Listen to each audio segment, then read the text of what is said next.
ایک بار ایک بگلا تالاب کے کنارے نہانے کے لیے چلا آتا ہے۔ وہ تالاب کے پاس ایک پتھر پر بیٹھ جاتا ہے۔ اپنی چونچ سے وہ اپنے جسم پر پانی ڈالتا ہے، خود کو چونچ سے ٹھیک سے صاف بھی کرتا ہے۔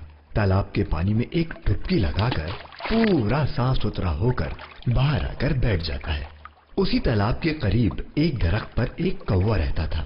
اسے ہر دن خیال آتا تھا کہ یہ بگلا ہر روز نہانے کے بعد کتنا خوبصورت لگتا ہے، کتنا گورا چمکیلا ہو جاتا ہے۔ میں اس کے جیسا کب بن پاؤں گا؟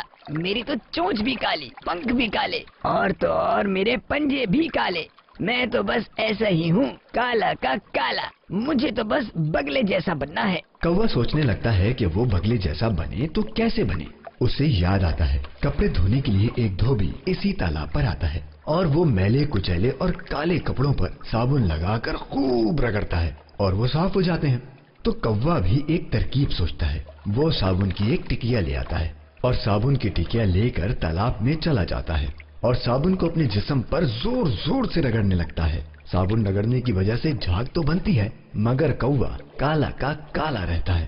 اسے لگتا ہے شاید اس سے کوئی غلطی ہوئی ہے، اس لیے وہ قریب پڑا ہوا ایک پتھر اٹھا لیتا ہے اور اس سے اپنے جسم کو زور زور سے رگڑنے لگتا ہے۔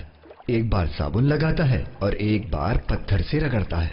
بس ایسے ہی چلتا رہتا ہے، پر وہ اس سے خوبصورت تو بنتا نہیں، بلکہ اس کے جسم سے خون نکلنے لگتا ہے۔ وہ زخمی ہو جاتا ہے اور اسے بہت تکلیف ہوتی ہے اور وہ درد سے رونے لگتا ہے۔ اتنے میں وہی بگلا وہاں آ جاتا ہے اور کوے سے پوچھتا ہے، ارے بھائی اتنے زخمی کیسے ہو گئے؟ کوا کہتا ہے، ارے بگلے بھیا، مجھے آپ جیسا بننا تھا تو میں نے بہت صابن لگایا، پتھر سے جسم کو بہت رگڑا، مگر میں تمہارے جیسا خوبصورت اور چمکیلا نہیں بن سکا۔ بگلے نے جواب دیا، ارے کوے بھیا، آپ کا رنگ کالا ہے تو کیا ہوا؟ آپ میں بھی تو اتنی ساری خوبیاں ہیں۔ آپ پورا علاقہ کتنا صاف ستھرا رکھتے ہیں، سب کیڑے مکوڑے کھا کر صاف کر دیتے ہیں۔ آپ کی چونچ کالی ہے تو کیا ہوا، ہوتی تو چمکیلی ہے۔ آپ کی جو خوبیاں ہیں اسے پوری طرح استعمال کرنے کی کوشش کرو، میرے جیسا کیوں بننا ہے؟ سبق: پیارے مدنی منو، ہر ایک کے پاس اپنی اپنی خوبیاں ہوتی ہیں، ان کو پہچان کر ہر کوئی زندگی میں اچھے سے اچھا کام کر سکتا ہے۔